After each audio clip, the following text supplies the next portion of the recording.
everything bad, mezcal. So we're recording here now. And to celebrate all that is good as well. That's some good stuff. What great branding. It's an old saying. Well, I'm just saying they use it on the bottle. It's great. Welcome to another episode of Personal Questions. We have made it halfway through 10 episodes. This is episode 5, which is kind of crazy. Yeah, it's kind of like It feels really good for me that we're still actually doing this. And we haven't in light of significant interpersonal complications. Yeah, which might even happen midway through this episode. My second son has a fever, so we might have to cut this one short. That's okay. We will see.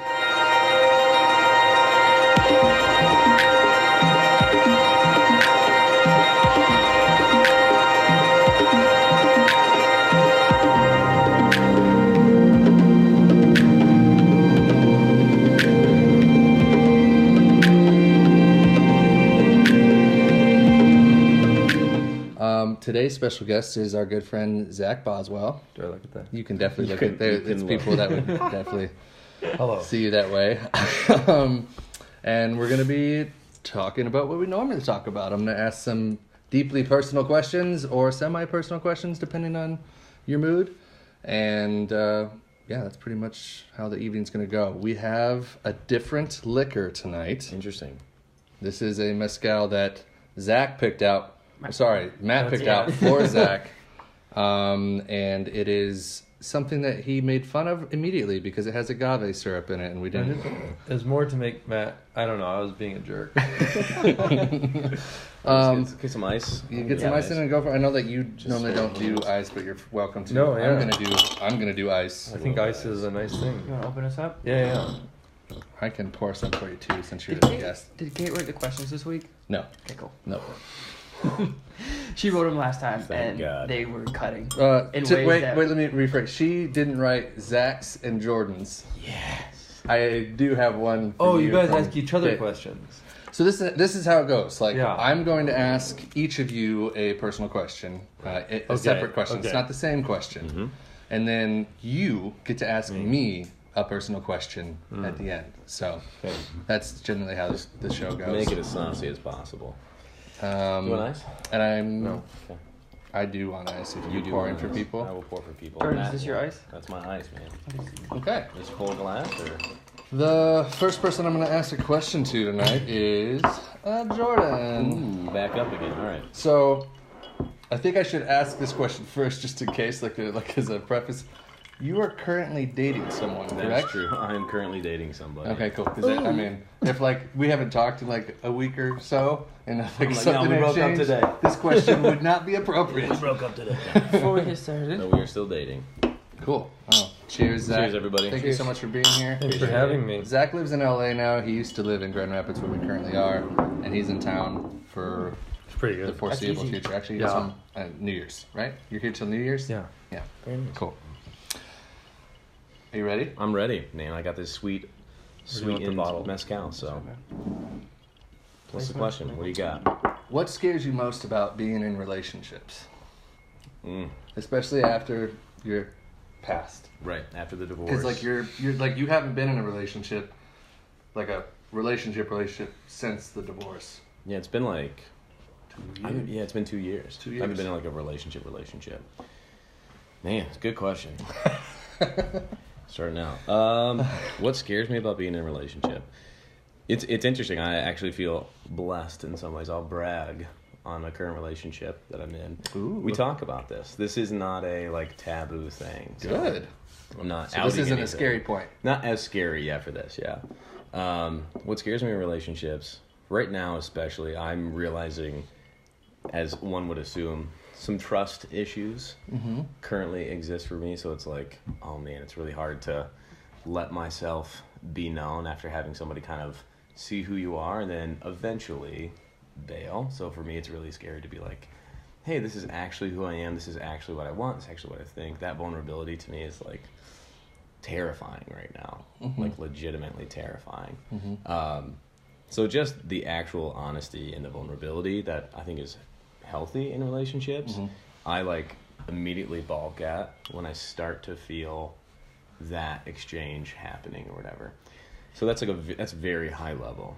Is that always so? Like that fear is like actually pretty common. Mm-hmm. Like whenever any relationship starting out, like how would you imagine like, is it different for you than it would be for other people? / has that fear always been there for you, and now it's just like up to 11, and like deafening? And what like how do you like take forward steps? Before you answer, you're also welcome to ask follow-up questions Yes. to the question Always. if you are Curiosity. curious. For sure. Like that. So what was interesting being in a very long-term relationship, like a 9-year relationship previously. Shit. Yeah, it was 9 years. Yeah, you actually get to the point after 9 years where that's not necessarily on the table as much. That you kind of work through that, like, will this person accept me? You're past that. This person's going to accept you. They've accepted you over the course of 9 years. Like, it's fine. So I didn't really feel a lot of that intensity of like, oh, like, am I sharing too much? Is this going to be a deal breaker? It never felt like that. It felt like, we're figuring this out. So having gone from not thinking about that to suddenly now in a relationship again after 2 years, it's like, holy cow, it's dialed up to 11. I'm immediately like, oh, I'm so hyper aware of how much I'm letting this person in. And I'm immediately kind of defaulting to like barriers and like, whoa, you're getting close here, you can hurt me. That's kind of the gut reaction in some ways. That makes sense. That makes a lot of sense. So has she been able to navigate that with you well, or has there been any like resistance in that? Like, are you having to be like, hey, I know I'm doing this, sorry? Yeah, there's definitely been some of that. Like some conflict arises because I'm putting it at arm's distance, right? So some of it's like, if there's tension or if there's something, I'm just going to push it, not the tension, but I'm going to push the closeness away, and I'm going to put a wall up. Just to be like, if the wall's up, then we don't have to deal with this, and I'm just going to keep you out then instead of the vulnerability. Like, so that's like the default kind of knee-jerk reaction right now. She's good at working through that with me. Like, it's not a bad thing, but it's definitely, like, it definitely comes up, like, for sure. So I actually had a couple weekends ago, I had a terrible weekend. Was that the one you were sick? Yeah, so I got sick. I don't get sick that often. I got sick. She came down to visit for the weekend, and it's still, pretty early on in the relationship, so you're not just in this way comfortable, you're sick, it's no big deal. You like have a weekend planned and you're doing stuff, and all the plans went to shit. Everything went awry. That's the air. I was really sick. I couldn't hang. Then I found out I got my identity stolen. What? Yeah, so that Congratulations. That's already only a select few get to fall into that camp. Yeah. Wait, has that happened to you too? No, I'm just saying. Yeah, you were like, congratulations, like, welcome to the club. he wanted to be known. Oh. Now I'm known in New York City, So I'm sick. It's like hard to talk. My voice is gone. I'm on the phone with like AT&T for 3 hours. And there's this girl that I'm starting to date just sitting in my apartment. The plans go awry, and they're just sitting there. And it's one of those moments where you're like, number one, feels like way too much, way too soon, in the sense of like, you're seeing some really... This is the real raw stuff. Oh no, right? And she was a champ, and she handled everything in stride, but one point of contention that came up was, we were trying to put the pieces together for the weekend, and I was like, hey, like, well, kind of, what do you want to do? What sounds good? And she was like, I'm okay. I'm down with whatever. And I immediately had this knee-jerk thing of like, I don't believe you.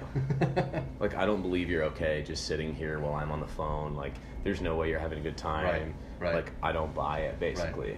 Right. And it like caused a fight because I kept pushing on. I kept pushing on. Yeah, first fight. Wow. It was fantastic. I kept pushing on her to be like, hey, like, I know you're not telling the truth to me. I know that you have an agenda. Yeah, it was not a good look, guys. I messed up.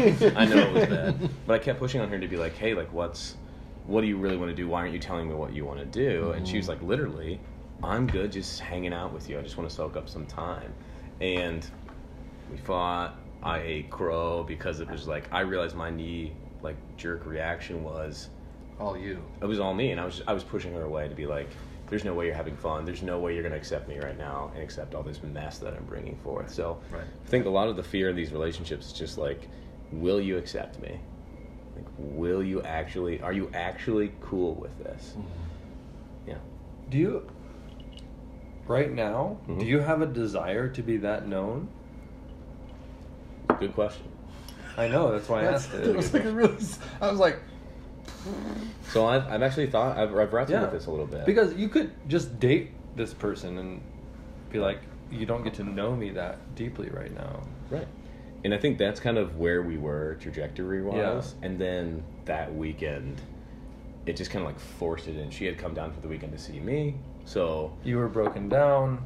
It was just, you just ended up in this really raw spot.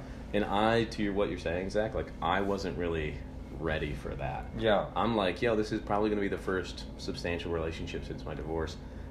Let's take our time. Like we're going to kind baby steps. Yeah, we're going to slow play this. And then we went from like slow play to like full speed ahead. Mm-hmm. And that's not necessarily a bad thing per se, but it really threw me off because I wasn't ready for it in that sense. Yeah. I wasn't expecting it. You didn't answer my question. Which was? Do you desire it? I think I do. Yeah. I think I was desiring it on my time, which your time never works out the way it should, but I was going to be like, all right, we'll ramp up to this. Give me some time, though. I need to get up to speed. And it just happened really fast. Yeah. So now I am, and we are trying to feel like, okay, we had that kind of crazy, vulnerable weekend. What does it look like to move forward from here? What does it look like to kind of slow down and cool things off? And I'm figuring that out, too. I built an independent life for myself over the past 2 years. That's why I was asking. Like, that's letting someone that far in gets rid of that independence. Mm-hmm. And that's something I've talked about this with a few people. It's a threat to the identity, the life that I've built in a lot of ways. I don't think you get to have like this like perfectly structured life of here's exactly what I want, and then invite somebody into that and be like, you're signing up for this, you don't get a say. Here's your sidecar, you're coming along. Exactly. And there's some of that's nice, but truthfully, like, you're supposed to build kind of a life together. Right. And I was getting on my feet, getting that momentum going.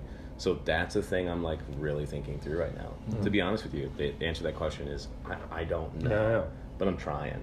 Kind of like giving it a shot. Let's see how it feels, because I do want that eventually for sure. Thank you. Shoot or shoot, man. Giving it a shot. Can you hand me that bag really quick? Quick interlude. What do we got here? I have a Christmas present for Kate.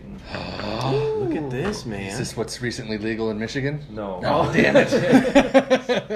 Sorry. But it is. Oh. A dad hat from the Cottage Bar and Grill. That is a great gift. What's going on immediately? That's why I meant to give it to you before. It's a little big, but I think... Yeah. It's a little big. Still growing into it, just like you're growing to fatherhood. That's right. It's just like I'm in the fatherhood. You're too deep, my guy. Oh, you're as good as you can get? There's no more growing left? Yeah, it is a little big, but it's I good. thought you might like it. I mean, it's a special. You got to tell me if it looks terrible right now, guys. Be honest. Help me out. Is this part of the show? That's great. It is now. Yeah, that's good now. Yeah, we got you. How is it, babe? Yeah, okay, cool. All right, let's stay on. Good. Thank you very much for my Christmas present from Cottage Bar. Merry Christmas. Great gift. Should we pause it and start it over real quick before we go on the next question? I just did that. Are you checking to make sure we got it? What's that? That's his phone. It's camera 2, my I've guy. been making my angle towards that. That's okay. That's just a backup. This is redundancy. That's just a backup. Okay. Right. Is this is it still filming right now? Yeah. So this like in the office, so like when I'm like something's done, I go like this? Yeah, either you one. you could definitely do either one, like just stare at it. Like for instance, when he said something really nice about Meg, I pointed and I was like, I could like later in the edit maybe go like, for you, Meg, or something. Who's Meg? Meg is the girl I'm dating. Megan. Megan. Meg. Okay. She spells it Meghan. Meg. Yeah, Meghan. Yeah. So she goes by Meg, just so people don't mess up the spelling. Yeah. Anyone else? Okay. Good right now. Zach. Yes. Giving him a break. Okay. Please do. Matt's gonna be the last one before sweet. Zach gets to ask me a question. Awesome. So, I've heard you talk a lot about validation from others before in far different contexts. I'm curious why you feel like you need validation in the first place, and what that means for you professionally, personally, And where might that craving come from? You had an immediate answer. Yeah, the soundbite answer is, without validation, I'm not sure that I exist. Like, I don't know. I mean, we can break that down, but basically, I have lived most of my life knowing myself as what others know me as. Mm-hmm. Mm-hmm. Or at least that's like my like little thing, whatever. Mm-hmm. Like, Zach is this. Oh, yes, I am. Yeah, and I'll be that for you. Mm-hmm. Or I think you need me to be this, so I'll be this. Right. Mm-hmm. And or I think that, and I'm quite good at it. It's a lot of morphing. It's a lot of, and so I have some pride in that. So growing up as a third culture kid, growing up in Tokyo, this like not real culture, basically. Like, I'm not in Japanese culture, I'm not in American culture. Like, I'm in this completely separate culture. Mm-hmm. I learned a lot of code switching very quickly, from traveling. So I get made fun of a lot because I pick up accents very quickly, or I pick up mannerisms, or I pick up like what I'm supposed to be in a certain context. Mm-hmm. But that becomes me. So I define myself based on the validation of others. So we've had like a lot of arguments about this. We have. Because it kind of stems from like inherent value and like certain philosophies around like because you exist, sure, you're yeah, inherently good, that kind of stuff. But I'm curious for you, like the where the feeling of that validation is coming from, because I know like you grew up in different cultures and things like that. Was like, oh, because I grew up in Japan, I feel like I need to be validated by people that I don't know, or like the most recent one is like you're living in LA and you're doing a lot of different random things, and like you want certain validations. I don't know if the need for the validation came from that, but it was certainly amplified by living in other places. So like so we can get to what the motivation is or where that comes from, but like I don't act that way because I'm a third culture kid, but having become a third culture kid, it made it much easier and more interesting to get different kinds of validation. Mm-hmm. So it just really fit. So it both molded me and I molded to it, because I was like, oh, this is great. Because I don't ever have to be me. Because I don't really have a strong desire for others to know who I actually am. Is that for everyone or just... Probably everyone. Yeah, who I am, one, no idea. Two, the idea I do have is very guarded. So I want to be known to a certain extent, but not too much. For me. So like, you don't want necessarily your flaws or your... No, I'll show you lots of flaws. Because help me understand it, because like that to me like immediately makes my brain go, what the fuck? I can tell you all my flaws. That's easy. I again can't explain this, but sometimes it's performative, right? Like I'm like, oh, I'm so existentially weary, aren't you? It's like a currency. It's a currency that like it's when great. You can like knowing like those like the phrases that other people are looking for, that like your ability to identify in others. You can say, like, if I show you this side, if I show you these flaws and this vulnerability, that will entrust you to me in certain ways that, like, remove the barriers and make it easier just to, like, keep that relationship in a box defined by, like, these things. Yeah. I recognize that. So I asked you the question, do you want to be known? That's what I was about to ask you the same question. I know. No. I don't think so. Right. Genuinely, you're like, I actually don't think I need anyone. No, I don't know if I need it. Need is too strong of a word. We're talking about want. Okay. I don't know if I want that. Whether I need it is first, I'm hoping someone else to decide, but... So go the pros and cons, right? A little bit of where that maybe want is coming from. So what makes you say, like, here's why I don't think I want that? Well, because if I'm too known, then I won't be special anymore. That is a very interesting statement. Yeah. Why wouldn't, by being known, you wouldn't be special?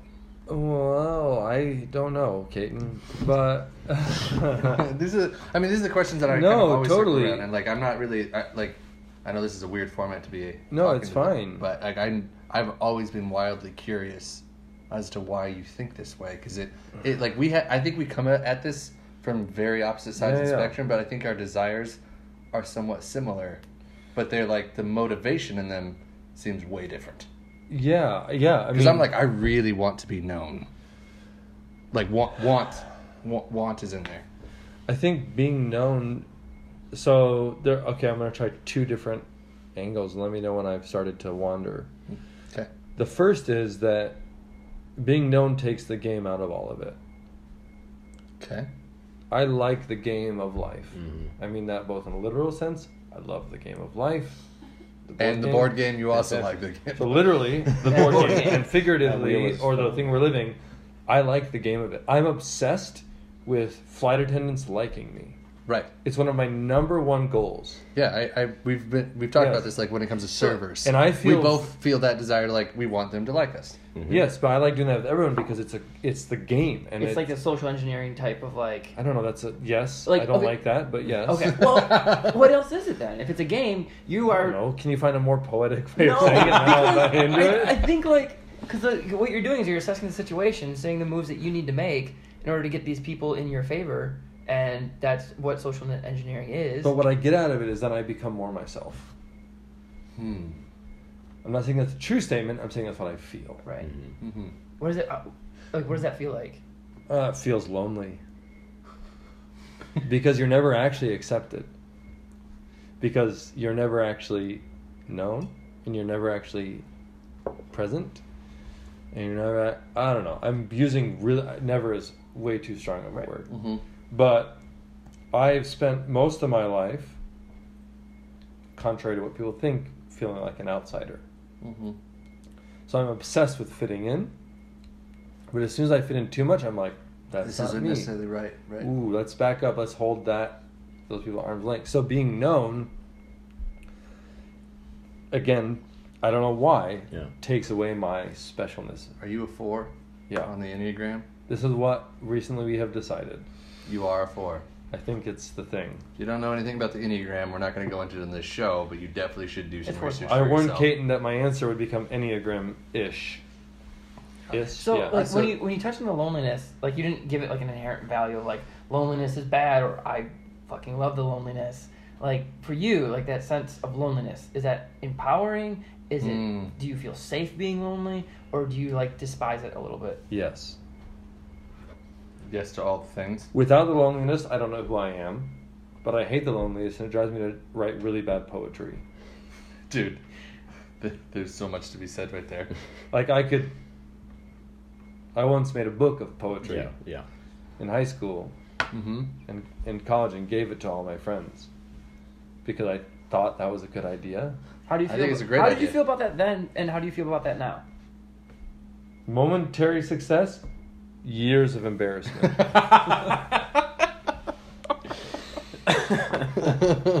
Did they make fun of you for that book of poetry? Some people did. Oh, okay. Well, that's just their own. And they thought they were being cute about it. Mm-hmm. Whatever. But but even if I read that poetry, it's so fucking performative. In what way? Oh, sin and shames. He said sin and shame, if you couldn't hear that. Yeah, sorry. So performative as in you didn't actually feel that way, and you thought that's how you... no idea. You have to express it that way? Well, culturally, you definitely did. I definitely thought that's how I was supposed to express it. Yeah. And then I definitely felt the shame. Mm-hmm. I was full of shame. I guess the long-term arc of that is basically like, I don't know if that... As soon as I saw the loneliness, I missed the loneliness. So, I would... And I'm not going to... We still haven't gotten... Sorry, really quick. I apologize. We still haven't gotten to the core of why. Right. And to me, it sounds like you're actually a quite deep feeler. Like, you feel things on a pretty hardcore level. But, like, it's the... Once you feel those things on that level, you quickly want to move on to the next hardcore feeling. So, like, let me unpack that a little bit. Like, feeling known is like this really magical experience. Maybe you've experienced it with your wife, that kind of setting. Don't want to feel it too much there, though, because even my wife knowing me on a full extent and, like, mind, body, soul experience is, like, really, like, I want to also remember what sadness feels like. Or, I'd say for you, maybe loneliness has got some, like, special magic on some level. Yeah, melancholy. Yeah, melancholy is a good word for it as well. Yeah. Am I touching on it? Something that feels... Yeah, it's so trying to build up what you're saying. If I'm too known, my self gets taken away from me. And my current self is often... Try not to make things up just for the sake of the conversation, which I tend to do. Without... Again, I'm listening to Enneagram podcast. Without that longing, I don't know who I am. Which is really fascinating. So that longing. Yeah, I exist only in longing. Fuck yeah. Like the pining, somewhat. Yeah. And that's how that's the existence is to desire.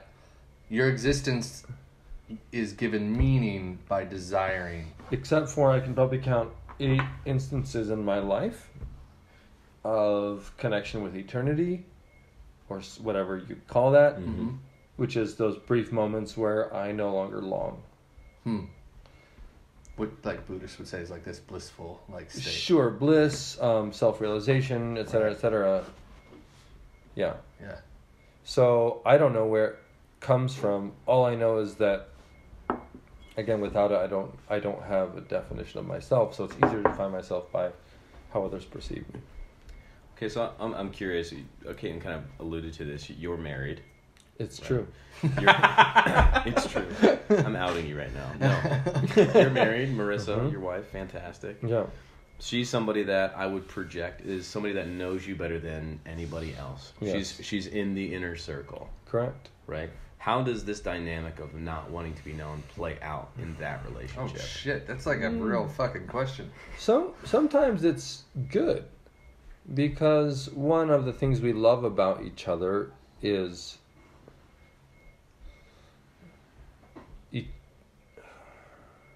each other as individuals. And I think we're both fearful, and thank goodness we have a whole life to figure this out, we're fearful that too much knowing erases our individuality. Now, I'm sure there's some version of where you know each other and then you become your own.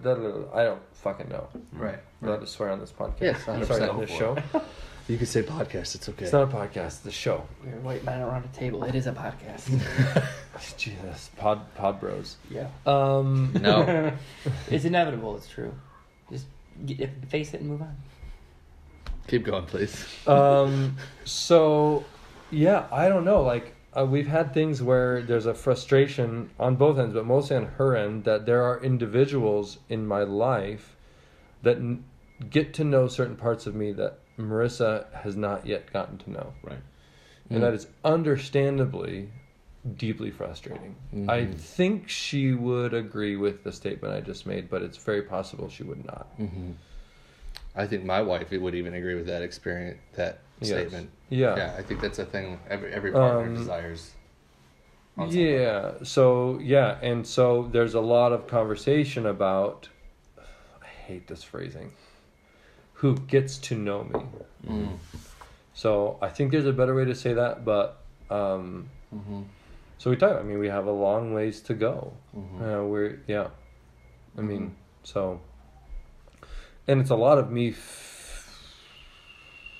evaluating or digging into becoming at peace with who I am, because I am already there.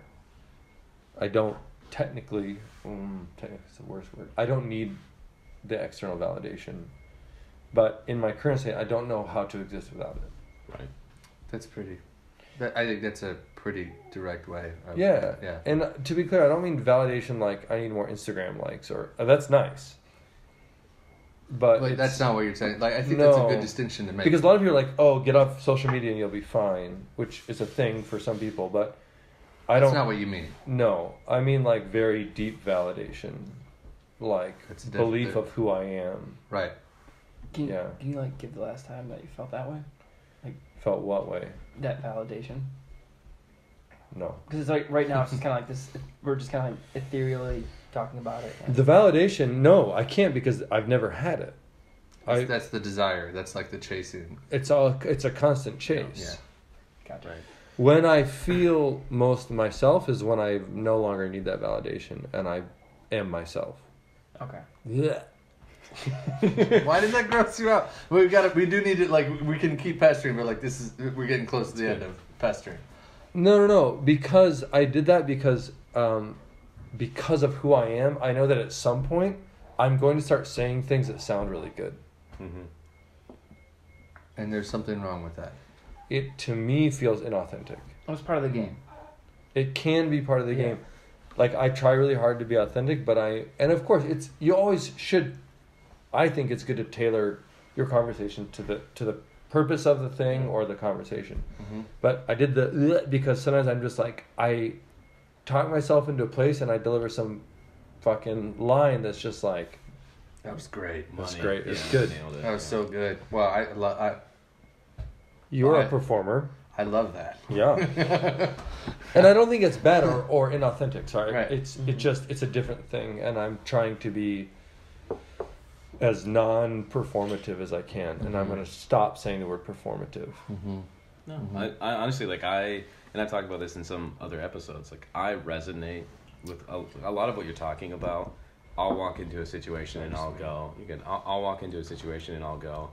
All right, here's what I think everybody wants from me right now. Here's what I think. Here's how I think the situation can be better, and here's how I think I'm going to be good. Yeah.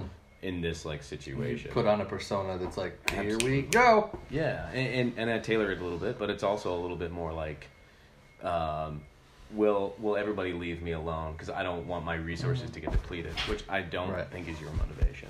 Well, I certainly want to be left alone, but yeah. One of the things you said something earlier, and I didn't want to ask because you're going down a good track.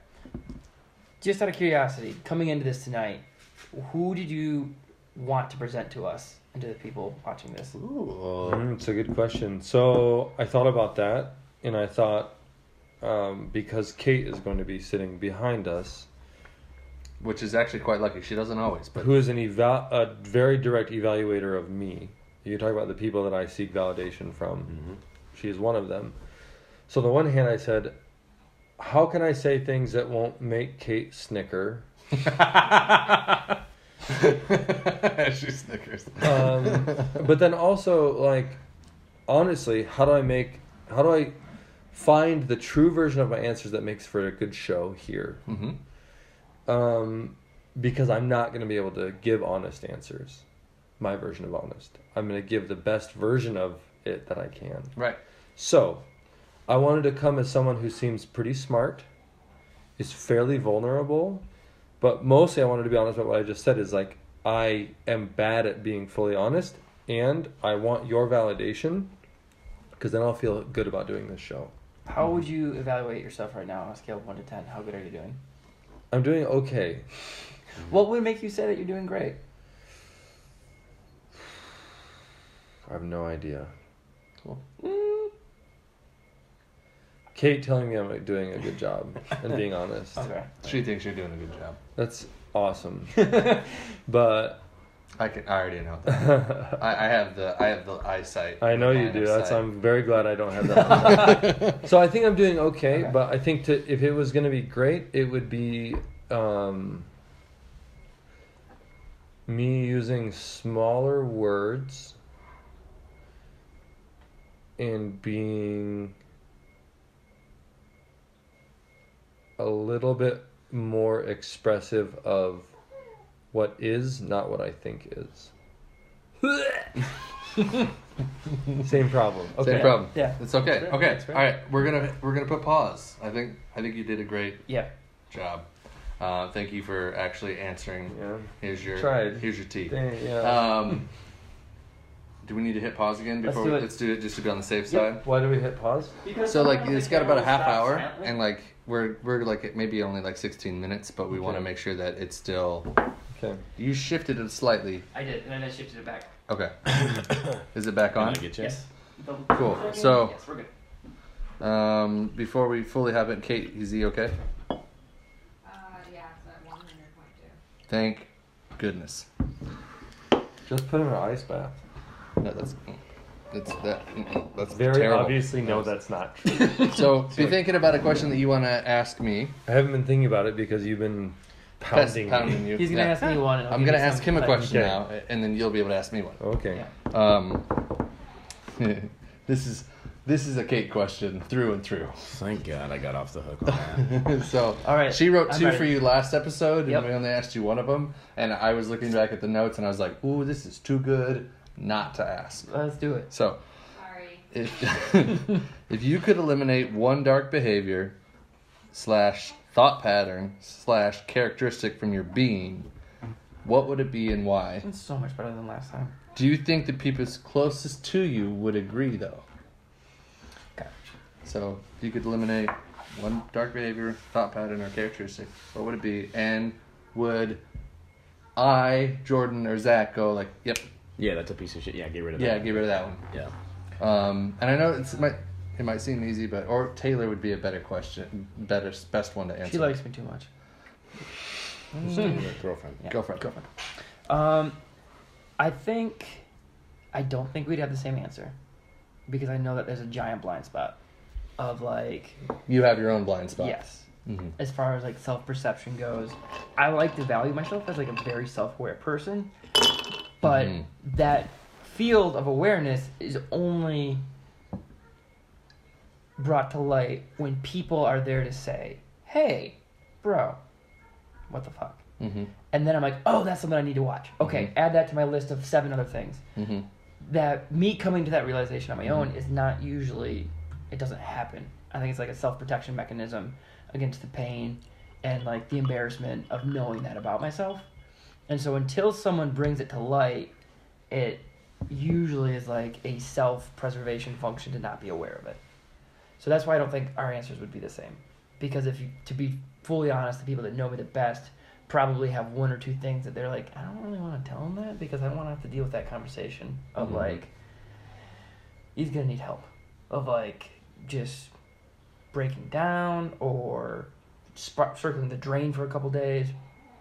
So, To answer the question, though. to answer the question though, that being said, massive preface,